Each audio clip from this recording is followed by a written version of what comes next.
Alguien que pueda hacer un recuento así, una breve síntesis de lo que vimos la clase pasada y, y así nuestro hermano Alexander pueda tener esa idea de lo que hablamos o de lo que hemos hablado en este tiempo. Mm, no todos a la vez, uno por uno, por favor.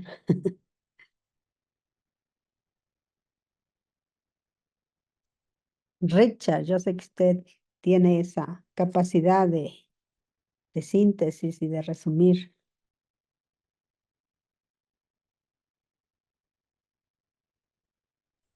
Me iba a basar en la diapositiva como para rememorar un poquitico, pero me acordé que la que está subida está incompleta, la de la lección está cortica, la modificaron después, creo, tengo entendido, porque pues bueno, lo que dice la diapositiva son los otros cánones, el tema de Qumran, Ujú. sobre la Septuaginta, que fue la traducción de los textos del Antiguo Testamento al griego, la colección de libros canónicos, el canon de Muratori, la parte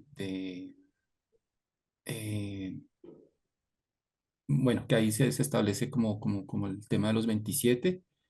eh, También los otros cánones como el de Atanasio de Alejandría. O sea, en parte cómo se fue, digamos, ya estableciendo la parte del canon del Nuevo Testamento hasta, digamos, pues ya, digamos, un cierre formal en el siglo XVI, en 1546, digamos, como donde ya no se formalizó, ¿no? Porque, digamos, ya se venía trabajando los 27.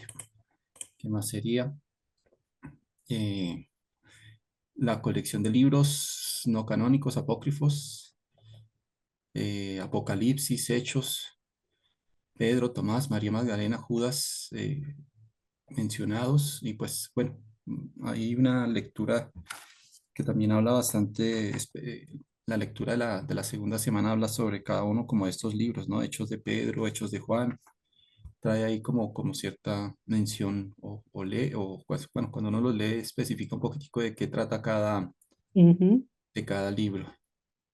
La tradición, transmisión oral, y hasta por acá tengo factores sociales, factores religiosos, eh, sobre el judaísmo, primeros cristianos, textos escritos parecidos en algunas escuelas filosóficas. También hablamos, sí, hablamos como más sobre los esenios y sobre Qumran, me acuerdo un poquitico acerca de que ellos también manejaban colecciones de libros dentro de su,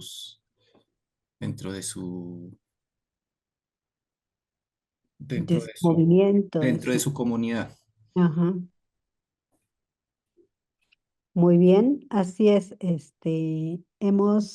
Cuando hablábamos de otros cánones, estábamos mencionando que no solo la colección de libros canónicos son los que estaban presentes y eran conocidos, en este caso en las comunidades cristianas, sino también había otro tipo de literatura u otros libros, otro grupo de libros, que obviamente después en el proceso de canonización no se consideraron para ser parte de este catálogo, para ser parte de esta colección, sino se dejaron por fuera y bueno, ya hemos mencionado las razones o las posiciones de algunos pensadores que son los que influyeron también para todo este tipo de colección y de canonización del por qué no se dejaron. Y estamos hablando ya específicamente de estos libros, de los libros considerados apócrifos. Y lo que mencionó igual Richard ahí es que hay testimonios que también lo mencionamos, hay testimonios de esa colección, no solo de los libros canónicos, sino también de los libros apócrifos. ¿Sí?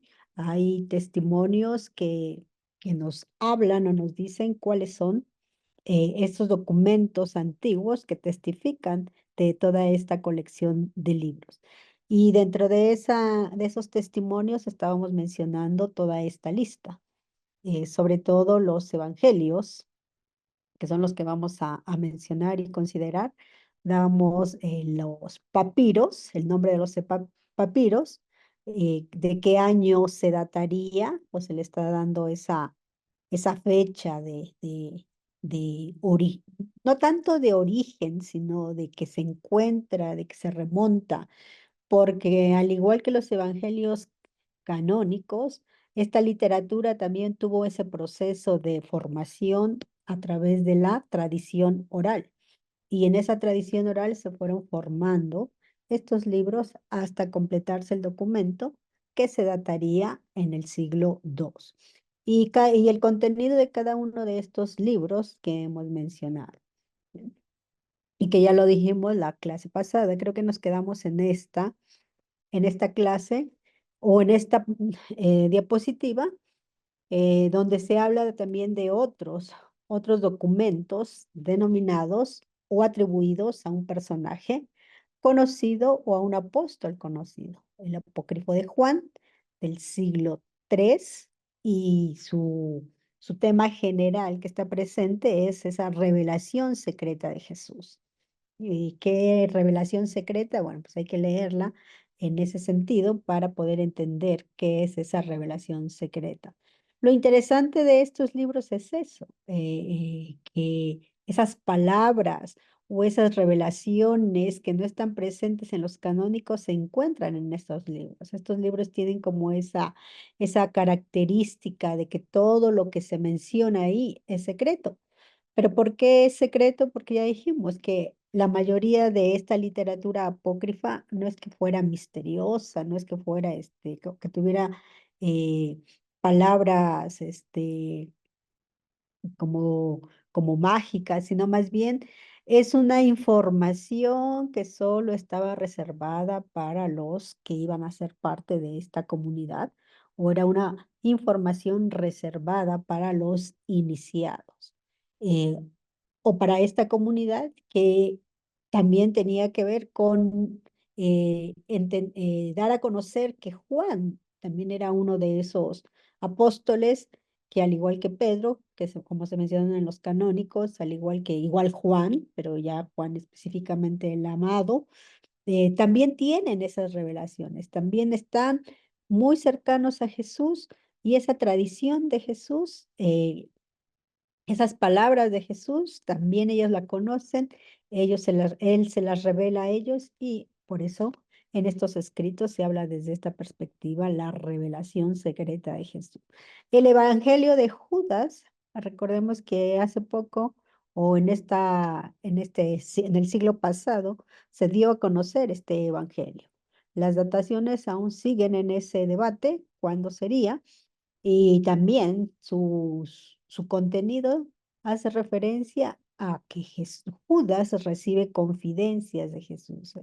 Igual Judas es ese discípulo elegido para recibir esas confidencias o esas revelaciones secretas de Jesús. Y creo que igual tiene que ver nuevamente, con el tema del liderazgo y del poder de ese tiempo. Como ya sabemos, los discípulos directos ya no están para esta fecha, ya no se encuentran, son los sucesores o los discípulos de los discípulos.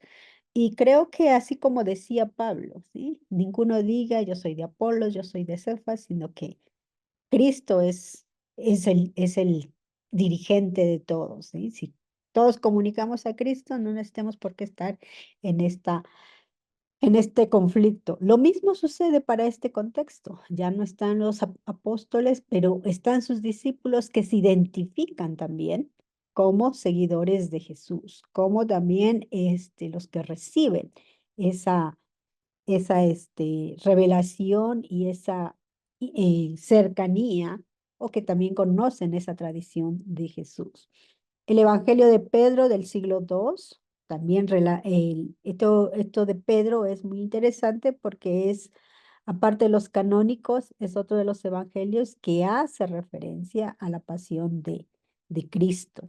Pero en este caso va a haber diferencias en su relato en relación con los canónicos. El protoevangelio de Santiago, también está la datación más o menos en el siglo II. Y este protoevangelio de Santiago lo que se centra es en hablar de la vida de la Virgen María. María como la madre de Jesús, pero también la María como en su infancia, todo su desarrollo de vida. El Evangelio del Pseudo Mateo del siglo III es una reelaboración del protoevangelio o de ese primer evangelio que se hablaba de que se encontraría en hebreo. Es toda una reelaboración de el Evangelio de Pseudo Tomás del siglo III. Y aquí este evangelio va a tener relatos de milagros cuando Jesús es niño. eh, a Jesús niño tiene entonces todo un desarrollo, no solamente como un hombre, sino ya como un Dios o como ese niño divino. Los actos de Pilato o Evangelio de Nicodemo del siglo IV, como su nombre lo dice, hace referencia a esas acciones de Pilato que habría enviado Tiberio, es decir, todo este desarrollo, pero en este caso a Pilato teniendo en cuenta que sabemos que tiene una importancia en los relatos bíblicos, en los relatos evangélicos, porque él va a ser ese personaje o ese gobernador en el cual Juan nos relata de la pasión de Jesús. Por eso está presente en esta perspectiva. Y el Evangelio de Bartolomé, del siglo III y el siglo IV. Y aquí también hace referencia a la resurrección de Jesús, pero en esa resurrección de Jesús está presente Bartolomé, ¿sí? Participa de ese acontecimiento y Bartolomé va a plantearle una serie de preguntas a Jesús, ¿sí? Una serie de preguntas con respecto, obviamente, también a la vida y con respecto a esa misión que les deja. Entonces, estos evangelios, como ya hemos visto, o toda esta literatura, si nos damos cuenta, está en relación con el tema en común de los evangelios canónicos. Obviamente se resaltan algunos otros personajes y algunos otros elementos que no están presentes en los canónicos. Por eso la opinión de los estudiosos es que estos evangelios van en consonancia con la tradición evangélica canónica. Algunos van a decir, especialmente de algunos evangelios, sobre todo el evangelio de Tomás, van a decir que posiblemente este evangelio es este evangelio del siglo II, posiblemente este es el evangelio. Bueno, va a haber estas dos debates que, bueno, ya lo vamos a mencionar más adelante, que posiblemente este evangelio es antes de los canónicos. Y bueno, habrá otros que dirán, no, va a ser después de los canónicos. ¿Por qué eso que es antes de los canónicos? Porque va a tener tradiciones que es posible que no estén, que son tradiciones antiguas y que tampoco están presentes en los evangelios canónicos. Entonces, toda esta literatura se encuentra, ya igual vamos a mirar más adelante, se encuentra en un documento o en algunos documentos que testifican de esta literatura utilizada, conocida y también que dirigía la vida de las comunidades o la vida de los cristianismos, como dirán algunos otros, de ese tiempo, del primer y del segundo siglo. Toda esta variedad de literatura que ya hemos dicho que se conoce como literatura cristiana antigua, con ese proceso histórico de poder determinar cuáles deberían de ser los normativos y cuáles no, se dejan por fuera algunos y obviamente los criterios van a ser considerados porque ya la ortodoxia está organizando su perspectiva doctrinal desde estos cuatro evangelios que están teniendo importancia y también están siendo mencionados.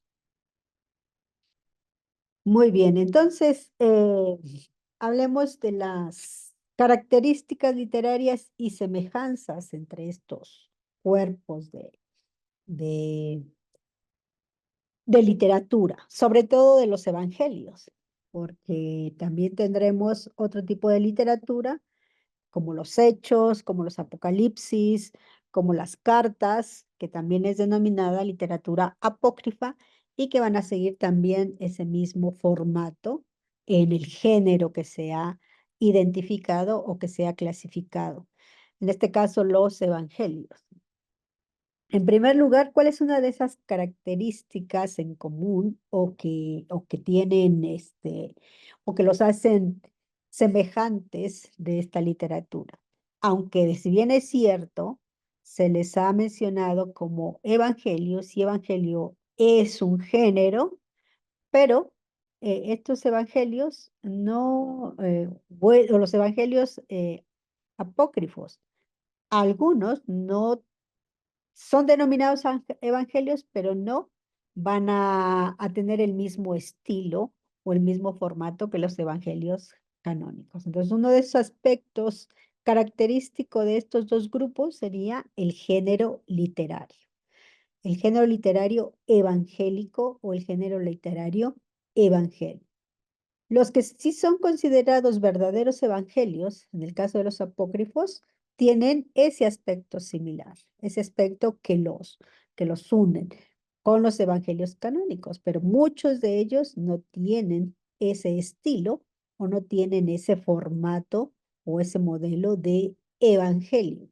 Uno de ellos es, por ejemplo, el Actos de Pilatos o Evangelio de Nicodemo. No, no presenta ese formato. Otro de los evangelios que se considera evangelio, el Evangelio de Felipe, pero tampoco tiene el formato de evangelio, como aquí dice, solamente es una recopilación de pensamientos teológicos, pero no sigue en ese formato y se les ha dado el nombre de evangelio. Y por eso, esa es una de las características que comparten tanto los canónicos como los no canónicos.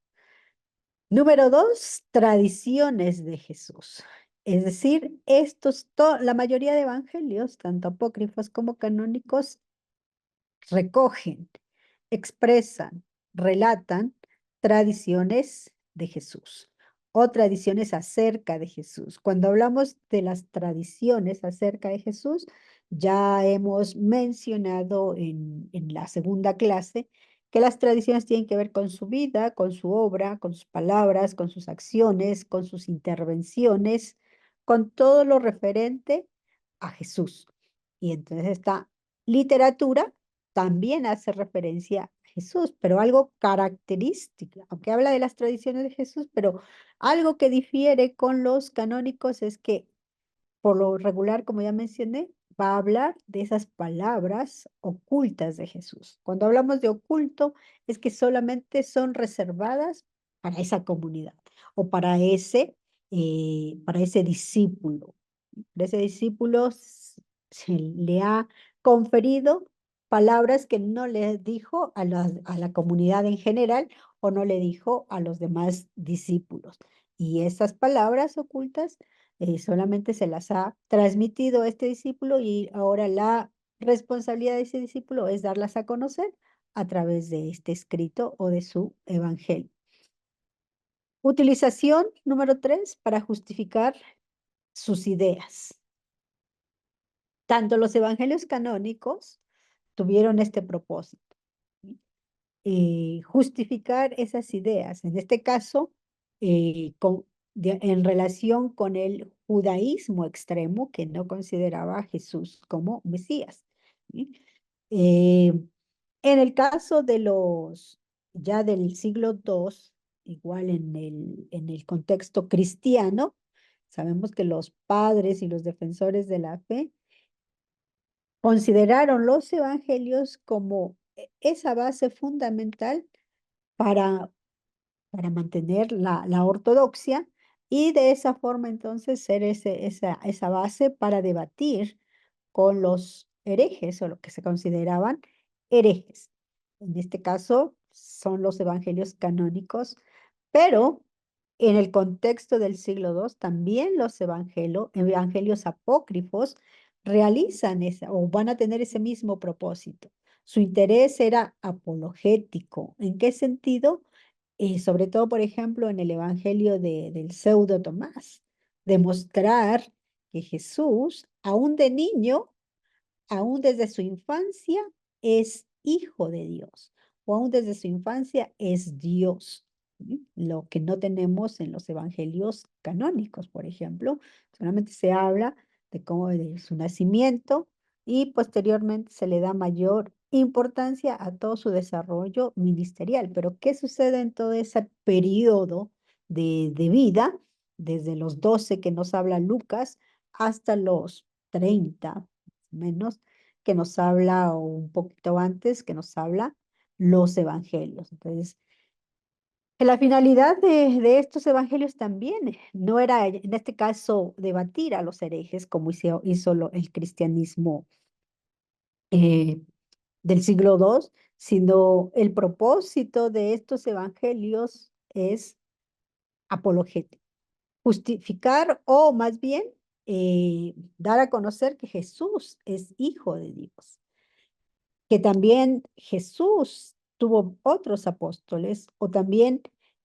compartió con otros apóstoles y sobre todo con mujeres, que hay hombres y mujeres en su círculo. Por eso eh, tenemos evangelios atribuidos a mujeres.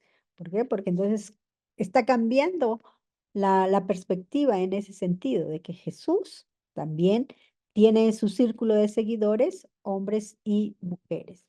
Y número 4, al igual que los evangelios canónicos, inspiraron, una de sus semejanzas es que inspiran o inspiraron el arte religioso, sobre todo la iconografía que está presente en este sentido en varias iglesias cristianas. eh, la infancia de Jesús, la vida de María, el nacimiento de Jesús, la vida e infancia de Jesús. Hay un montón de arte religioso sobre la base de los canónicos, pero también sobre la base de los evangelios apócrifos. Y no solamente la lectura, bueno, recordemos que la lectura estaba reservada para unos cuantos, pero las enseñanzas se daban, los sermones que se predicaban, de acuerdo a ese contenido, llevaron entonces a esa idea, a esa percepción de los oyentes, sobre todo aquellos que tenían esa capacidad de arte, y plasmaron ese contenido en símbolos, en pintura, en estatuas, en montón de iconografía que hace referencia a la vida y obra de Jesús. Aquí tenemos, por ejemplo, este cuadrito que está aquí. Esta pintura, Huida a Egipto. San Pedro, 1445, se encuentra en el Museo de Vaticano. Y esta huida a Egipto está sobre la base de un evangelio apócrifo, no tanto de un canónico, aunque el canónico también habla de la huida de Egipto, pero aquí hace referencia o la pintura está inspirada en ese evangelio, en el evangelio apócrifo. Número 5, influenciaron la liturgia y piedad de los fieles. Eh, Toda esta literatura eh, y actualmente sigue inspirando en la liturgia y también en la piedad de los creyentes, tanto los canónicos, en este caso se le está dando mayor importancia más a los canónicos que a los apócrifos, pero en ese tiempo determinado, como ya dijimos, las comunidades que tenían como, como ese evangelio apócrifo, parte de su literatura y de su enseñanza, ayudaba para esa piedad. El modelo no solamente de Jesús, sino también de los apóstoles, de los discípulos que estaban presentes ahí, ayudaban para eso. Y el otro punto es una literatura que expresa la fe de los cristianos de los primeros siglos. Otra vez, cada comunidad que adoptó o que tenía como ese documento oficial para para su contexto, ¿sí? Era parte de esa literatura que ayudaba, o que entendía, o que más bien mostró la fe de los de los cristianos de los primeros siglos.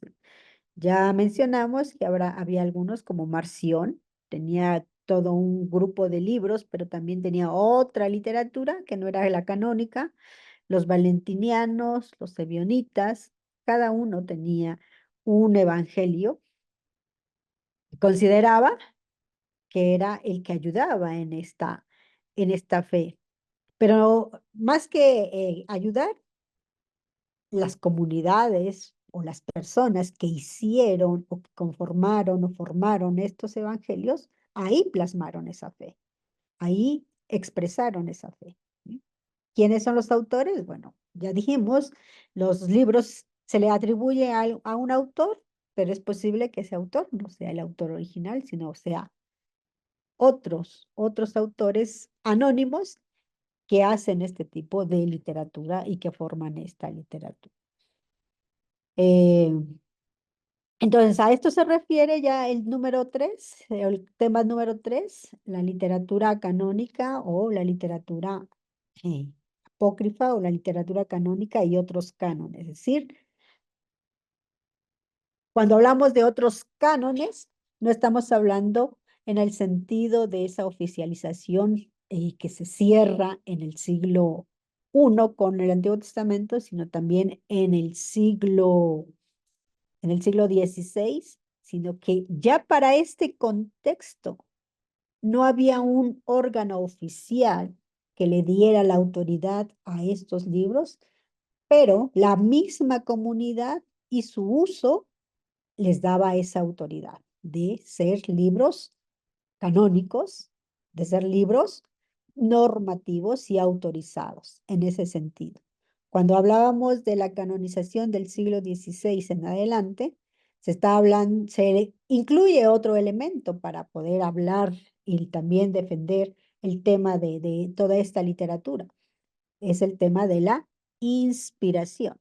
No queremos decir que aquí no había inspiración, sí, pero no era un elemento, digámoslo así, tan crucial para entender que este libro es autorizado y es normativo. ¿Sí?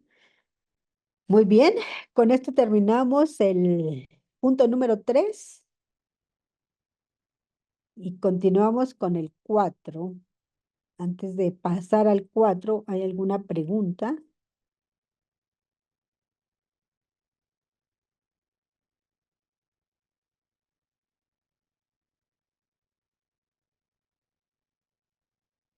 Eimer,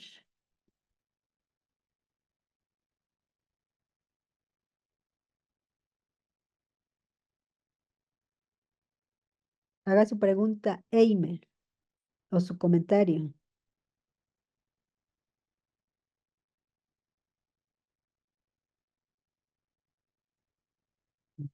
Bueno, creo que se lee. Vamos entonces al número 4. Y el número 4 tiene que ver, el punto número 4 tiene que ver con eh, algunos fragmentos. Vamos a leer o vamos a conocer algunos evangelios específicos y esos fragmentos de esos evangelios específicos. Eh, ya hablamos que hay fuentes o que hay testimonios de estos evangelios apócrifos. ¿Sí? Uno de los grandes descubrimientos que se realiza en este tiempo es estos famosos textos de Nag Hammadi. Estos textos de Nag Hammadi, ¿sí?, son ese testimonio de esta literatura que hemos mencionado. ¿Por qué? Porque se encuentra todo un grupo de libros que hemos mencionado y que nuevamente para los estudiosos es un aporte significativo para entender el cristianismo o los cristianismos de ese primer siglo. Antes que el cristianismo se convierta en religión del Estado, eh, antes de que el imperio romano adoptara al cristianismo como esa religión, y ya sabemos que después que haya esta adaptación y esta implantación, el cristianismo, igual por cuestiones políticas, sociales, se divide, o la iglesia se divide en dos partes: la parte oriental o el cristianismo oriental, el cristianismo occidental, ¿sí? Esta separación lleva a una nueva situación en el mundo de la producción y conservación del patrimonio escrito. El cristianismo como movimiento religioso en el modelo judío, obviamente esa herencia del que nació en ese modelo judío, configuró también sus documentos sagrados, o también consideró que era necesario tener una colección o un grupo de libros que son sagrados. ¿Por qué? Porque también va a entenderse tanto el judaísmo como el cristianismo la religión del libro, o la religión del texto, y en este caso, sagrado. El judaísmo, sabemos que organiza su Torá considerando cuáles serían los libros que pertenecen a esa Torá. Ya lo hemos mencionado con el concilio de Jamnia, y que también tenía que ver con todo el contexto social y político que se vivió del 70 en adelante. Hay toda una situación de crisis, de conflictos, no solamente por el imperio, sino también como comunidad judía, y también en este caso, por el cristianismo que ya está presente. Crean entonces su Tanakh, su Biblia, asumiendo, en este caso, la Biblia judía, y posteriormente se añade la cristiana o los libros cristianos, que sería el Nuevo Testamento. Del 70 en adelante ya hay todo un trabajo de producción literaria del Nuevo Testamento. En el 70 es posible que ya estén varias literatura del Nuevo Testamento, considerar el Nuevo Testamento canónico, ¿sí? La historia nos dice que los primeros libros en escribirse del Nuevo Testamento van a ser tesalonicenses, las cartas, y posteriormente los evangelios, y posteriormente se le fueron añadiendo los demás libros. Entonces, en este periodo se realiza toda una actividad literaria sobre el Nuevo Testamento durante los 3 primeros siglos del cristianismo. Pero hay otro elemento importante en estos 3 primeros siglos, aún en el cuarto, porque ya cuando se implanta la religión, bueno, antes de que se implante la religión como Estado, se anula ese decreto, se recuerdan, ese decreto de perseguir a los cristianos. Pero esos 3 primeros siglos, del 2 hasta el 4, más o menos, mitad del 4, hay también este elemento de persecución, la persecución al cristianismo, al movimiento cristiano, ¿sí? En esa persecución, o en ese periodo de persecución, sufren también una pérdida en sus escritos sagrados. No se pudo preservar más que de manera oculta esta literatura, o esta colección de libros. ¿Y de qué manera? Bueno, podríamos decir en bibliotecas privadas, bibliotecas ocultas. Se preserva esa literatura, esas colecciones que ya se tenían por escrito, ¿sí? Toda esa producción que empieza en el siglo I, pero que en el II hay todo este conflicto, llevan entonces a poder conservar estos documentos tan importantes, ya sea en bibliotecas privadas. En el tiempo de Diocleciano se realiza, ¿alguien se recuerda cuando estamos hablando de Diocleciano? ¿Qué periodo era? Mm, no, Domiciano es Siglo tercero siglo, después de Cristo, perdón. perdón, Siglo tercero después de Cristo. ajá. Diocleciano. Con Diocleciano se realiza una masiva destrucción de esas pequeñas bibliotecas que los cristianos tenían y que ahí conservaban no solamente su literatura, sino que también la utilizaban en los patios como un espacio de culto y que obviamente era para reunirse y para hacer el estudio de la palabra. Solo algunas colecciones más grandes que estuvieron alejadas de Roma, como en el caso de Jerusalén, en el caso de Cesarea y en el caso de Cartago, solo estas bibliotecas que estaban lejos de Roma lograron escapar de esta destrucción. Así entonces, que después del establecimiento del cristianismo, la literatura cristiana va a tener un impulso mucho más fuerte. Entonces, este, todo esto va a permitir la implantación o la oficialización del cristianismo, que haya una distribución o un desarrollo mucho más fuerte de la literatura cristiana. Y no solamente en griego, sino también en latín. Recordemos que ya para este tiempo el latín está desplazando al griego y está teniendo importancia. Siglo IV con la Vulgata Latina, que también pasó a ser una Biblia oficial, ya se encontraba tanto el Antiguo como el Nuevo Testamento. Y toda esta literatura, todo este desarrollo de la literatura que estamos mencionando, ¿sí? Va a tener el nombre de literatura patrística, porque a la par del texto bíblico, la literatura patrística va a hacer referencia ya a estas colecciones o a esta colección de libros que hemos mencionado, tanto la cristiana como la no cristiana. Eh, También ya hemos mencionado que los padres de la iglesia hacen referencia a algunos libros. A algunos libros les dan un valor más especial, en este caso de los apócrifos, y a otros libros como que dicen, no, hay que tenerlos en reserva, pero nunca prohibieron la lectura o la enseñanza, sino más bien los criticaron o hacían comentarios con respecto a la perspectiva cristológica o neumatológica, o en este caso, de eclesiológica, ¿sí? Entonces, esta literatura patrística, que empieza a desarrollarse después de la implantación del cristianismo, es una inmensa eh,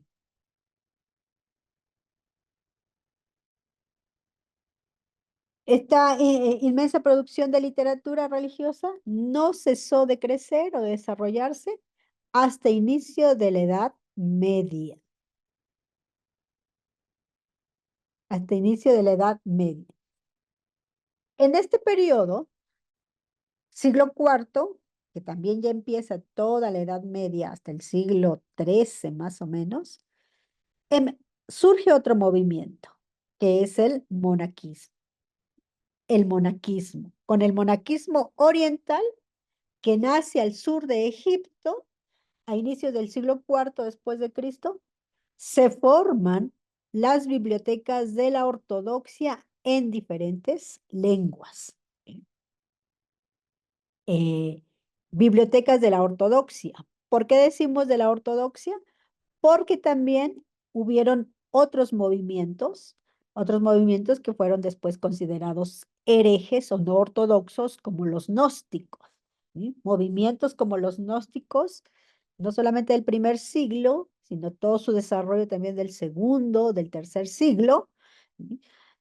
Eh, Ellos también tuvieron ese interés, ¿sí? De tener su grupo de libros, su colección de libros, de coleccionar sus libros o de codificar su libro. En este contexto, en esto que estamos mencionando, se considera entonces que ese conjunto de libros va a ser esta biblioteca de Nag Hammadi, que se descubre en esta época actual, ¿sí? La biblioteca de Nag Hammadi, con su colección de unos 50 o 52 tratados que están eh, plasmados en 13 códices. Este es el descubrimiento que se hace. Descubrimiento hallado por los hermanos Muhammad y Califa Ali. Ellos descubren estos documentos en el año de 1945. En el año de 1940. Y en el 46 el Concilio de Trento. Eh, bueno, no quiero hacer suposiciones, pero es algo interesante, ¿no? En 1945 se descubre estos textos. Obvio que cuando se descubren estos textos, no, inmediatamente nos empiezan a investigar y saber qué quiere, qué significa o qué quiere decir. Los estudios posteriores de toda esta literatura van a ser entre los 60s, 70s, ¿sí? Que se le empiece a dar importancia a este gran descubrimiento. Estos van a decir que los historiadores que estos dos hermanos son de la tribu de Az-Zaman. Ellos andaban al igual como en Qumran, esos pastorcillos, en este caso con sus camellos, eh, por ahí caminando, bueno, no sé si andaban buscando algo, pero se encuentran con una jarra, ¿sí? Con una jarra y se dan cuenta de que son documentos importantes, ¿no? Toman los libros y se los llevan. Ujú. Se los llevan al cazar. Pero esto es como una telenovela. Deberían de leer la historia completa para tener en cuenta todo esto que nos menciona, ¿sí? Como la película, si alguien ha visto la de Indiana Jones, del Arca Perdida. Toda esa odisea hubo, porque hubo asesinatos. ¿Por qué? Porque se dieron cuenta de que eran documentos importantes. No importantes en el sentido porque no entendían nada, importantes por su escritura y que es posible que tenían un valor por ser antiguos y por ser documentos, un valor importante, ¿no? Finalmente, los códices estuvieron circulando por diferentes países, compradores individuales, hasta que finalmente llegaron al Museo del Cairo, el Museo Copto del Cairo. Ahí se encuentra esta colección de los escritos de Nag Hammadi. De estos documentos se han realizado diversas ediciones, traducciones, así como numerosos estudios sobre estos difíciles textos. Todavía no se traduce o se da una información tan precisa y específica de estos 52 tratados en 13 códices. ¿Por qué? Porque tratan de descifrar su origen y sentido. Algunos códices, como se ve aquí, están deteriorados, no son muy legibles y obviamente el trabajo de reconstrucción lleva tiempo y obviamente personas especializadas en este idioma que puedan ayudar a, a este sentido o traducción.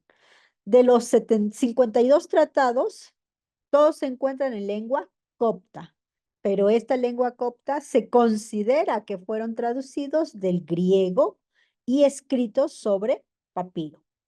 6 son duplicados y otros 6 ya eran conocidos por su original griego, ¿sí? O sea, ya 6 duplicados que se repiten y 6 conocidos por su original griego o en la traducción. Junto a estos textos de género bíblico, que en este caso los evangelios, también hay hechos, también hay apocalipsis, hay plegarias, hay comentarios y hay pasajes del Antiguo Testamento, hay tratados teológicos, hay obras neoplatónicas, es decir, hay toda una variedad de literatura en estos códices que se encontraron. La hipóstasis de los arcontes, que está presente ahí, que es un documento que tiene que ver con recuerden, la hipostasis también de Jesús, sobre el origen del mundo, la exégesis del alma, la Sofía de Jesucristo, el segundo tratado del Gran Set, el Evangelio de la Verdad, la Triniforme Protonia, entre otros documentos que los estudiosos han dicho que todos estos tienen un trasfondo gnóstico. Por eso algunos van a mencionar los textos gnósticos de Nag Hammadi. ¿Sí? Todos estos tienen esta línea gnóstica, pero una línea gnóstica no, no mística, sino una línea gnóstica que tiene que ver con el movimiento gnóstico cristiano de ese tiempo. Una de las preocupaciones de los especialistas es tratar de descubrir cómo llegaron esos textos a aquel lugar, cómo se preservaron o estuvieron en ese lugar. Eh, Porque el lugar donde se encontraron están cerca, lo que ya dijimos que el tema del monaquismo para la Edad Media, siglo cuarto, siglo quinto, este movimiento monacal, que uno de sus objetivos era una reforma espiritual, porque cuando el cristianismo llega a ser la religión oficial, se transforma completamente y una de las reacciones ante esta transformación va a ser el movimiento monacal. Y donde se encuentran estos textos, ahí está cercano un monasterio que fue importante para ese tiempo.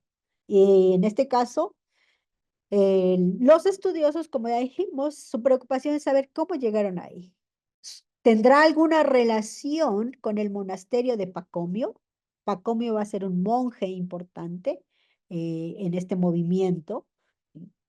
El grupo o el monasterio donde estaba Pacomio fue el que los tradujo, fue el que fue ese monasterio a quien iba dirigido toda esta colección de escritos, o, o cuál es su relación, o por qué este tipo de literatura está presente en estos contextos cristianos.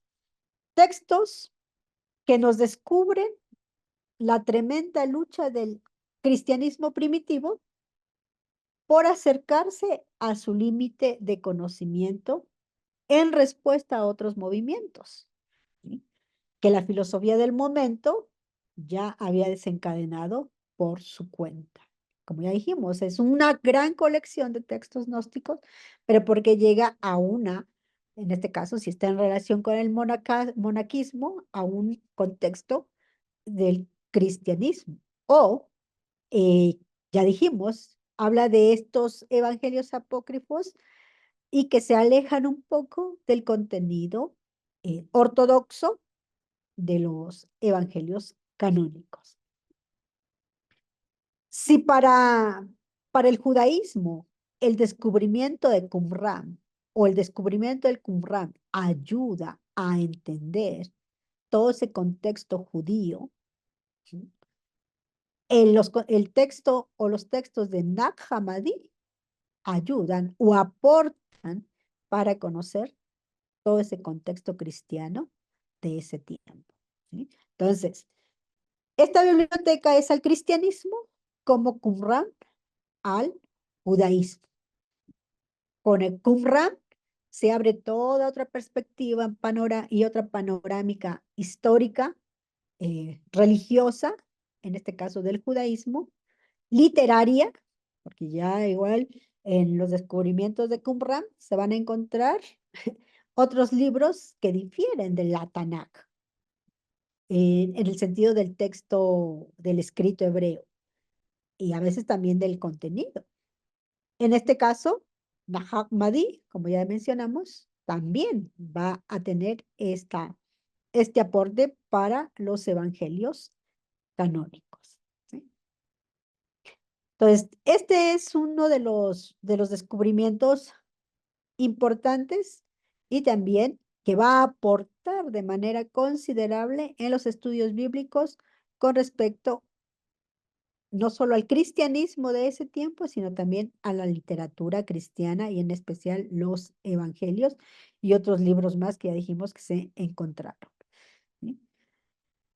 En ese descubrimiento se encuentra a este famoso evangelio, el evangelio de Tomás, el evangelio copto de Tomás, aunque hay dos que ya mencionamos, uno es el pseudo Tomás y el otro es el de Tomás.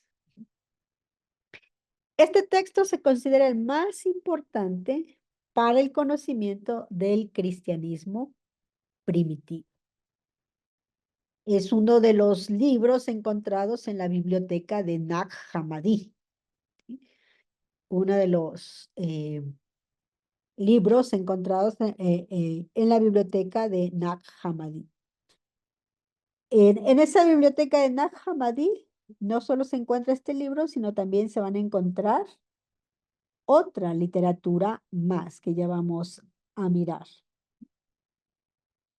Eh, ¿Qué tenemos en este libro?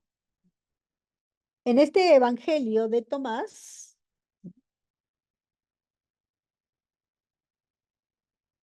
este manuscrito o este documento está presentado en 114 dichos. 114 dichos o logia, que son, bueno, dice aquí puestos en la boca de Jesús. En otras palabras, que Jesús está diciendo o que Jesús está comunicando.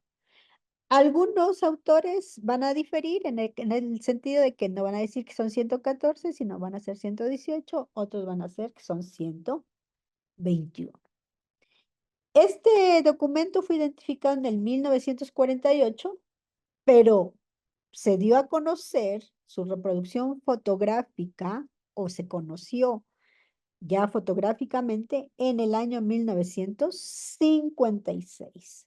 Pero en el 1959 se hizo una primera traducción, pero en este caso traducción al francés.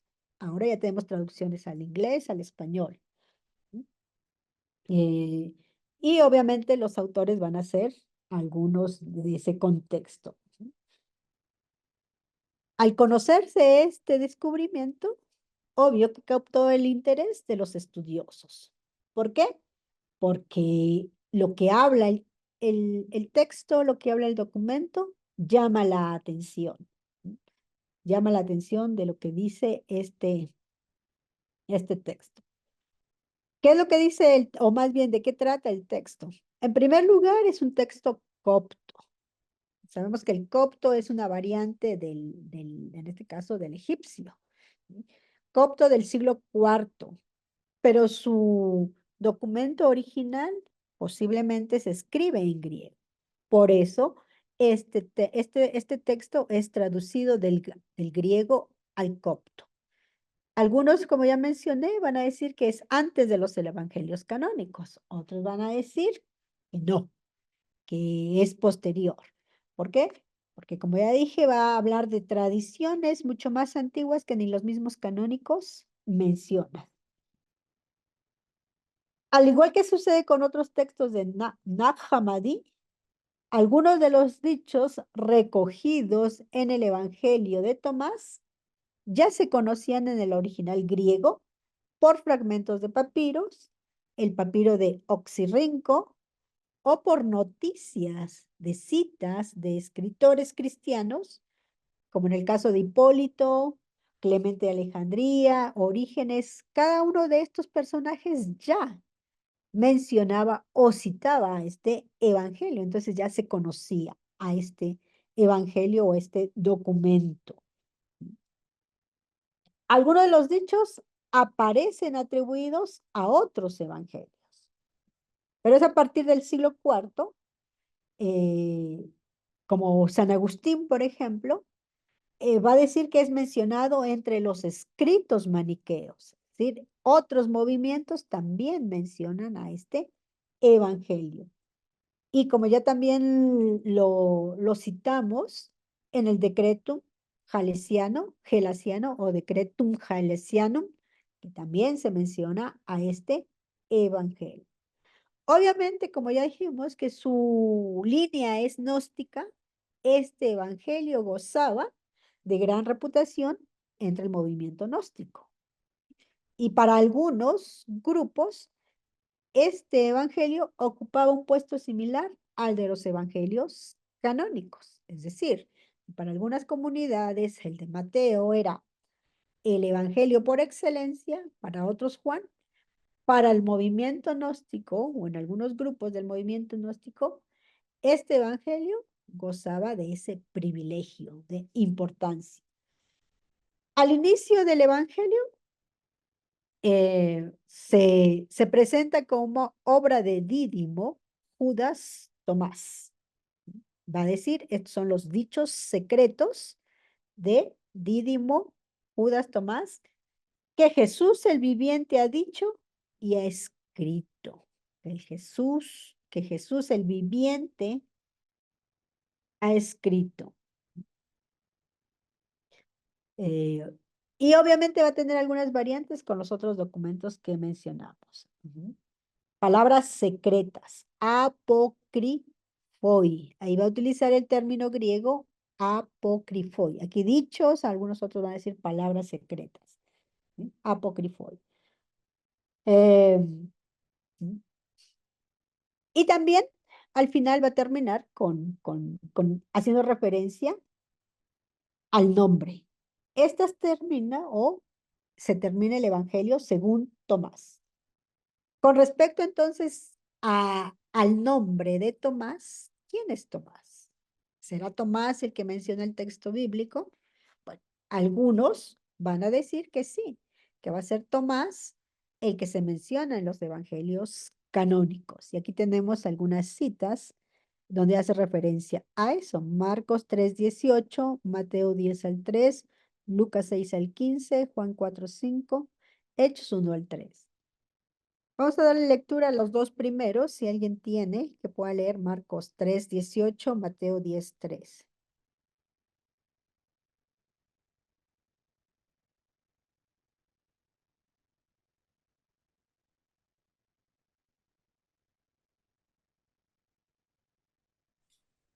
Marcos 3:18. Está hablando sobre la elección de los 12 apóstoles y dice a Andrés, Felipe, Bartolomé, Mateo, Tomás, Jacobo, hijo de Alfeo, Tadeo, Simón el cananista. Ahí Ujú. termina, ya sigue el 19. Ahí se menciona a Tomás, ¿verdad? Y, por ejemplo, a los discípulos más cercanos, como que sí tenemos más datos, ¿sí? Hijo de, o a qué se dedicaba, o quiénes eran sus familiares. Pero de otros discípulos, como en el caso de Tomás, solo dice, y Tomás. ¿Quién es Tomás? Bueno, aquí, según esta obra, obra de Dídimo, Judas, Tomás, tres nombres, o no sé si sea el, bueno, en realidad es un seudónimo, porque ya sabemos que estos libros eran atribuidos a un personaje importante. Y Mateo 10:3 creo que va en línea con Marcos. Correcto, dice Felipe, Bartolomé, Tomás, Mateo el publicano, Jacobo, hijo de Alfeo, Lebeo, por sobrenombre Tadeo. Ujú. Entonces va por la misma línea que Mateo, pero en el caso de Juan sí va a ser diferente. ¿Sí? Le dijo Tomás, Señor, no sabemos a dónde vas. ¿Cómo pues podemos saber el camino? ¿Sí? Ahí sí está presente solo Tomás y no se menciona a los otros discípulos, sino más abajo.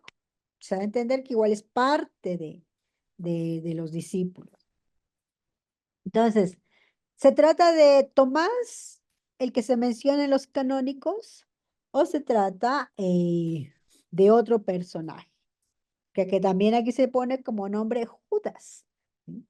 Eh, que para los estudiosos es posible que no sea tanto Tomás su nombre, sino sea Judas. El nombre auténtico sería Judas. Tomás sería un sobrenombre, ¿sí? Que en arameo significa mellizo. El término arameo, teoma, significa mellizo en arameo. Tomás llamado el Dídimo, Tomás llamado el Dídimo, aparece en Juan 11:16, 20:24 y 21:2. Juan 11:16, 21:24 y 20:24 y 21:2. 11:16, ¿qué dicen? ¿Alguien lo tiene? Sí, aquí lo tengo. Tomás, Ah, llamado el Dídimo, dijo entonces a sus condiscípulos, vamos nosotros también para morir con él. ujú.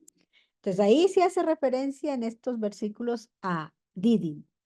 Eh, ¿Por qué? Bueno, según los estudiosos, Dídimo en griego o en arameo también significa mellizo, más bien en griego también significa mellizo, ¿sí? Como que es una reduplicación en este sentido, ¿sí? Tomás llamado el Dídimo, o Tomás el mellizo sería más bien la traducción, ¿sí? Al igual que aquí, los tres nombres, Judas, Tomás y mellizo, ¿sí? Aparecen también en los Hechos de Tomás o en otro texto apócrifo, Hechos de Tomás, ¿sí? Eh, y entonces empieza todo este debate de quién sería este personaje.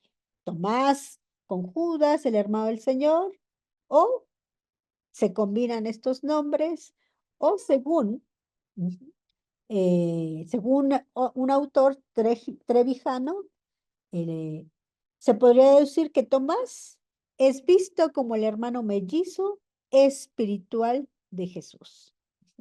Entonces, hay varias opiniones con respecto a este nombre. Ahora, cuando hablamos de los dichos de Jesús, estos 114 dichos de Jesús, hay varios dichos presentados en este evangelio que tienen su similar con los evangelios canónicos. Se habla de parábolas, se habla de enseñanzas que están presentes también en el evangelio de Tomás. Los temas centrales que también están presentes teológicamente.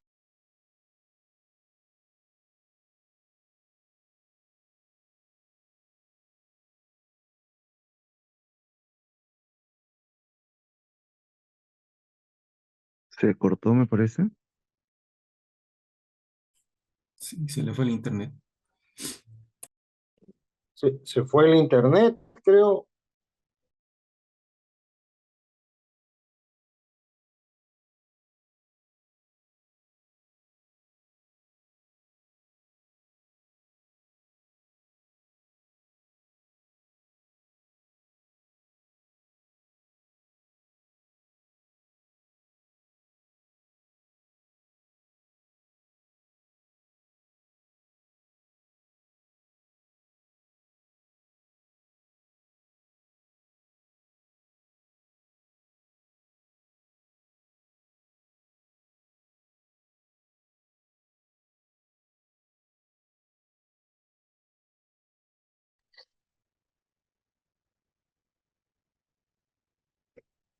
Bueno, esperemos entonces.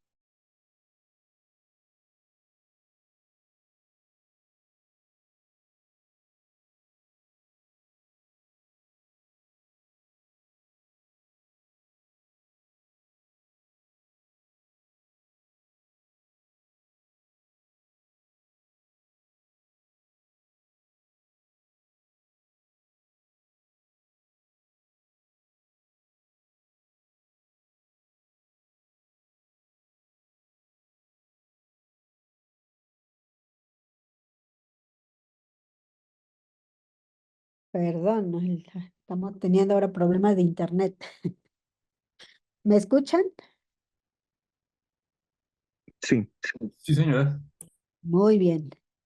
Entonces estábamos hablando de que los temas teológicos, reino de Dios, hijo, y bueno, me olvidé el tercero, Pero en este caso, reino de Dios, como lo presenta el Evangelio de Tomás, va a diferir, bueno, no es que va a diferir, va a incluir otros elementos más con respecto al reino de Dios.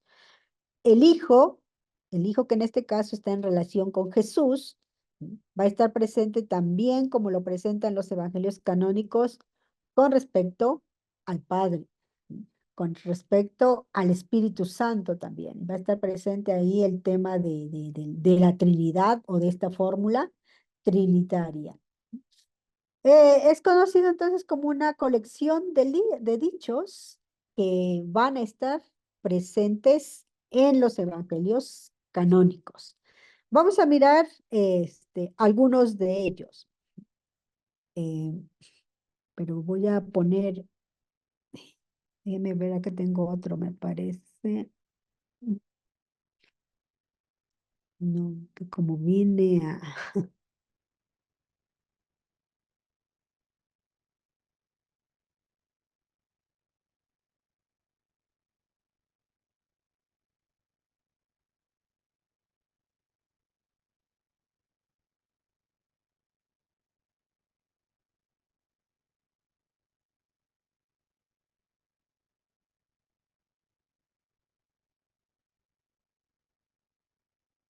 Aquí está el Evangelio de Tomás, y como dije, como empieza, estas son las palabras secretas que pronunció Jesús el viviente y que Dídimo Judas Tomás consignó por escrito. Están aquí los 114 dichos, el 14, el 44 es el que les mencionaba con respecto al... Dijo Jesús, a quien insulte al Padre, se le perdonará, y a quien insulte al Hijo, también se le perdonará. Pero quien insulte al Espíritu Santo, no encontrará perdón ni en la tierra, ni en el cielo. Desde este versículo, digámoslo así, pero más se considera como dicho, tiene relación, o sea, es parecido a lo que también va a decir en otros textos canónicos, el texto bíblico. 46. Dijo Jesús, desde Adán hasta Juan el Bautista, no hay entre los nacidos de mujer nadie que esté más alto que Juan el Bautista, de manera que sus ojos no se quiebren. Pero yo he dicho, cualquiera de entre vosotros que se haga pequeño, vendrá en conocimiento del reino y llegará a ser encumbrado por encima de Juan. ¿Sí? Aquí ya está haciendo referencia al tema del reino.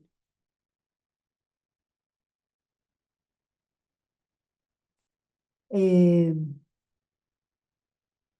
bueno, el 50, que también está en relación con algún texto, pero aquí ya tiene más ese matiz gnóstico. Dijo Jesús, si os preguntan, ¿de dónde habéis venido? Decidle, nosotros procedemos de la luz, del lugar donde la luz tuvo su origen por sí misma. Allí estaba afincada y se manifestó en su imagen. Si os preguntan, ¿quién sois vosotros? Decid, somos sus hijos y somos los elegidos del Padre viviente. Si se os pregunta cuál es la señal de vuestro Padre que lleváis en vosotros mismos, decidle, Él es el movimiento y a la vez el reposo. 54, que también hay bienaventuranzas, dijo Jesús, bienaventurados los pobres, pues vuestro es el reino de los cielos. Y acá tenemos otra más. Y entonces tenemos los 114 dichos, y déjenme recordar, de estos 114, es, la mayoría se encuentra, no sé si son 70 o 90 que se encuentran en los evangelios canónicos, o en este caso, replica esos dichos de los evangelios canónicos en este evangelio. Y el último, como ya mencionamos, que termina, ¿sí? Simón Pedro les dijo que se aleje María de nosotros, pues las mujeres no son dignas de la vida. Aquí va a tener una controversia a lo que vamos a mirar después en el siguiente evangelio. Dijo Jesús, mira, yo me encargaré de hacerla macho, de manera que también ella se convierta en un espíritu viviente, idéntico a vosotros los hombres, pues toda mujer que se haga varón entrará en el reino del cielo. Este es un dicho controversial que obviamente no solo los estudiosos, sino las estudiosas están haciendo referencia de cuál era esa perspectiva en este contexto mucho más masculino. Y termina el Evangelio según Tomás. El Evangelio según Tomás. Y acá estaría el papiro que les dije, el Oxirrincos, que testimonia también de este Evangelio y cómo lo presenta. Cómo presenta esos dichos o esas diferencias. Entonces, este Evangelio de Tomás es el más acercado a los evangelios canónicos y que para algunos la pregunta es, ¿por qué no ingresó al canon? ¿O por qué no se considera a este evangelio también como parte de esa colección de evangelios canónicos?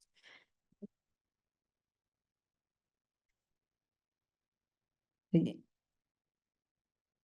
Preguntas, comentarios, vamos con el siguiente, a ver si nos da tiempo de terminarlo.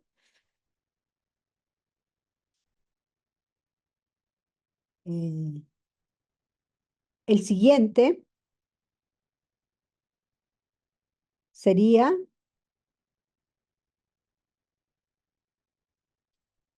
el Evangelio de Tomás, dijimos que del siglo, bueno, siglo II, está en el siglo II.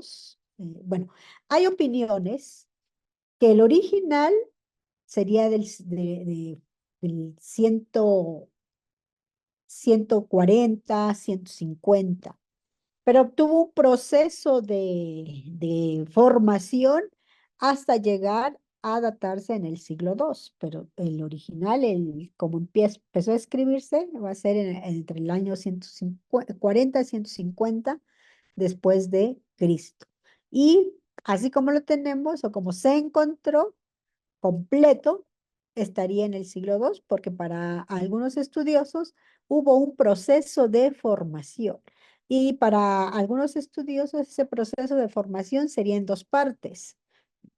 Entonces, para algunos estudiosos se habla del primer estadio de Tomás y el segundo estadio de Tomás, donde se fueron integrando esas tradiciones que se conocían hasta formarse el evangelio como se tiene o como se conoce actualmente. Profe Santa. Sí, Amy. Bueno, si más o menos data del 150 más o menos, ¿por qué siempre lo relacionan con la conocida fuente Q? Esa es otra posición de otros autores. Sabemos que en la investigación bíblica tenemos a varios autores y también podríamos hablar de escuelas. La escuela alemana, la escuela inglesa, francesa sobre todo, más que inglesa, y la escuela norteamericana, ¿sí? Por acá, por Estados Unidos. Entonces, estas escuelas también dan sus posiciones con respecto a la formación y con respecto a las relaciones que tienen estos documentos con otros documentos. Entonces, algunos van a hacer referencia a que es posible que esta fuente, o más bien que este evangelio, haga referencia a la fuente Q. Como dije, hay dichos más antiguos que no los recoge los evangelios canónicos. ¿Y qué nos dice las opiniones con respecto a la formación de los evangelios? Y en este caso va a ser la escuela alemana que empieza con esta posición, pero también le sigue la escuela norteamericana y en este caso van por la misma línea, pero amplían esta primera opinión. La formación o la composición de los evangelios es la integración a la función de varias fuentes y documentos. ¿Cuáles son esas fuentes? La fuente Q.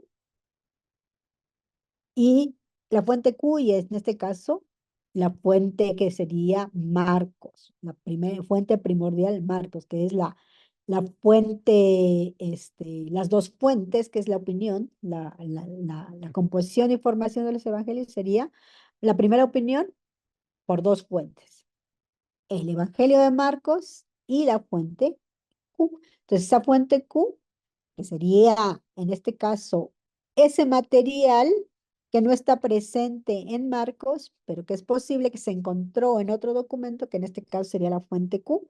Entonces le atribuye a ese sentido a la fuente Q. ¿Por qué? Porque ya también mencioné que algunos estudiosos van a decir que, que en este caso el Evangelio de Tomás es anterior a los canónicos. Y es una posición que tuvo también su importancia, y algunos estudiosos han aceptado esa opinión, pero algunos otros van a decir, no, este evangelio es posterior a los canónicos, entonces no puede ser tampoco atribuido como fuente Q. O sea, es una opinión, no es tanto como la explicación precisa que esa sería la fuente Q.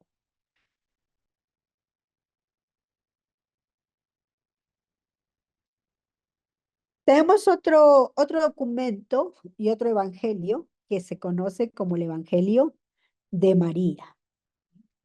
El Evangelio de María. Un documento que, que se encuentra también en o que es un descubrimiento en- importante en los testimonios de estos evangelios que ya mencioné. ¿Sí? El Evangelio de María. Este Evangelio de María, bueno, algunos autores, cuando hacen todo el análisis y el estudio del documento, van a llegar a la conclusión de que a esta María a quien se refiere este documento es María Magdalena. ¿Sí? Pero, ¿qué sabemos de este documento, o qué nos dicen los estudiosos de este documento? Ahora, este evangelio también ha tomado importancia en los estudios bíblicos con respecto desde la perspectiva feminista. ¿Sí? Eh,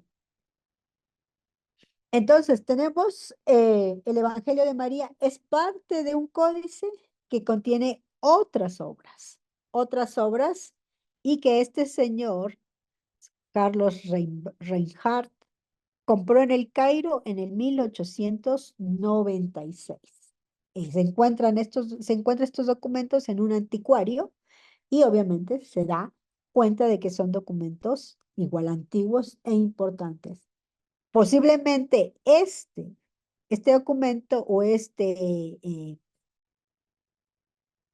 escrito que compra, posiblemente, o más bien, algunos van a decir que sí, que también es parte de ese descubrimiento de Nag Hammadi. ¿Sí? Em,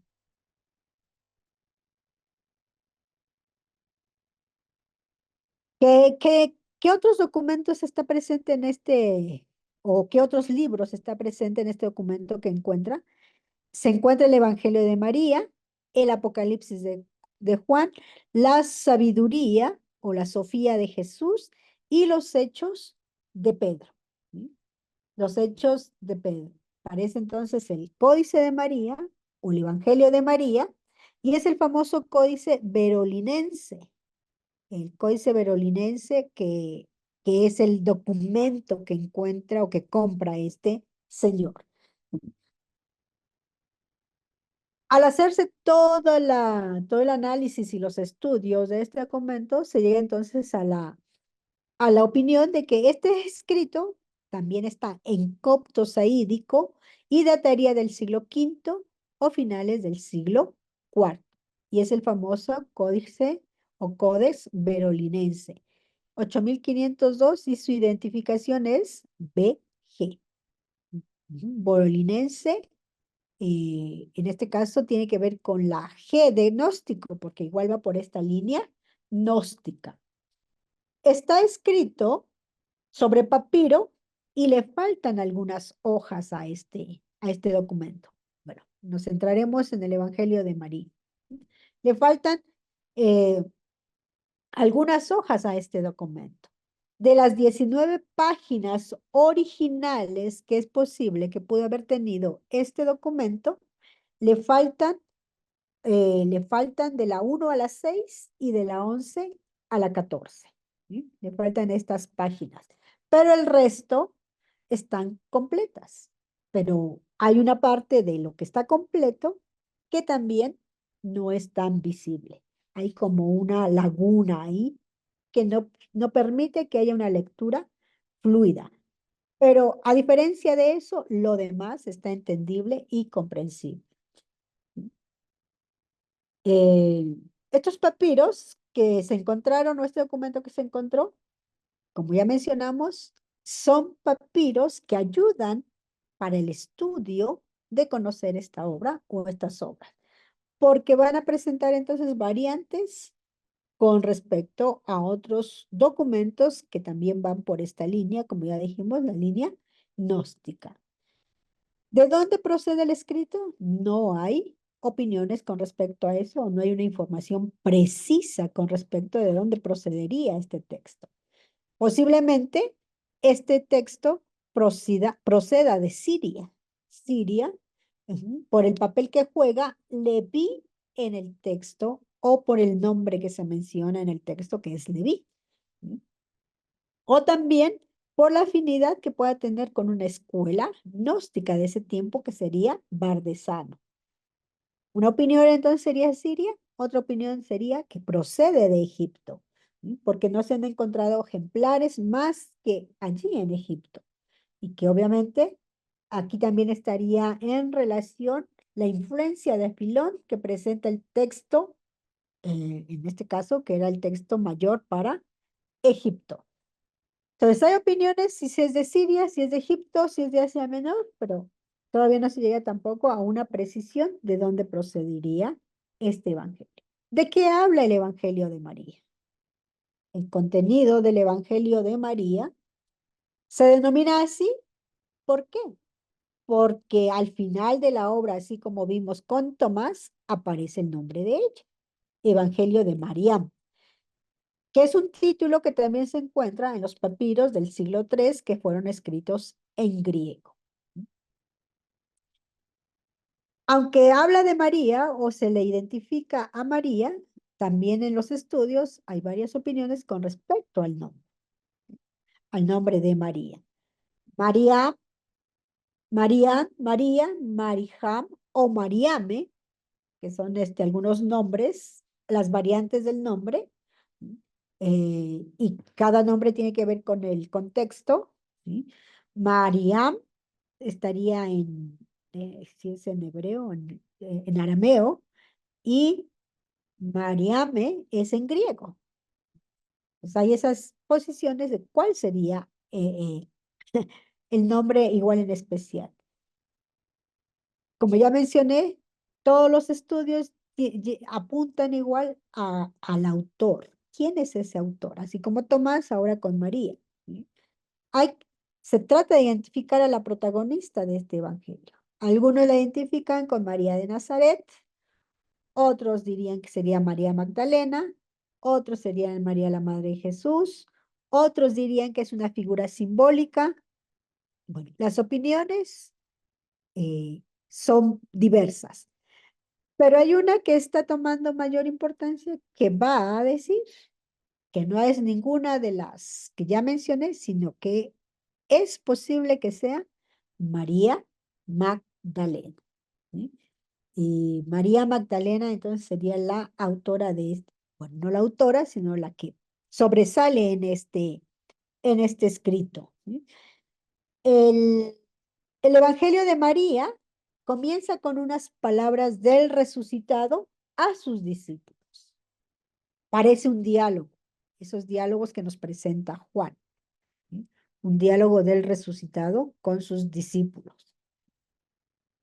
Y es posible entonces que sea un diálogo post-resurreccional, es decir, cuando ya en esas apariciones que nos relatan los canónicos, también esté en ese contexto este diálogo que nos presenta el Evangelio de María.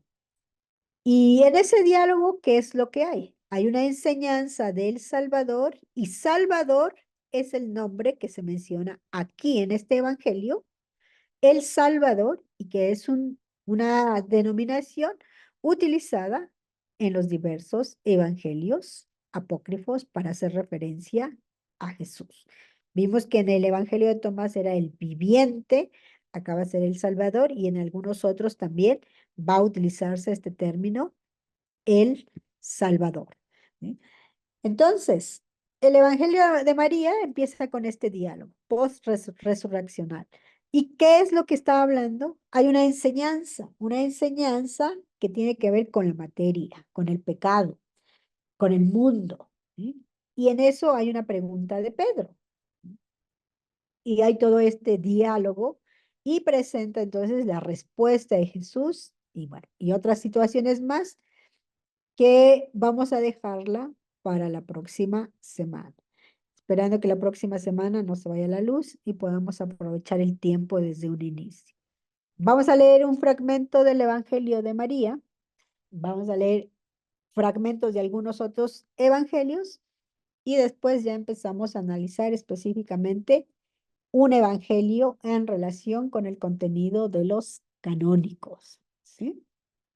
Entonces no se olviden eh, marcar su asistencia y también si tienen preguntas o comentarios sobre esta clase la pueden hacer en el aula, en el salón de clases virtual. ¿Sí? Muy bien. Nos vemos la próxima semana. Richard. Buenos, pregunta, ¿el libro que dejó para la lectura todito, profe? No, ahí están las páginas que deben de leer. Sí. Sí. Y si no están en el aula, pues están en el, ¿cómo se llama? En el sílabus. En el sílabus, pues, están las páginas, específicas. Ya lo busco en el sílabus porque en el aula no aparece, permítame. Lectura sílabus.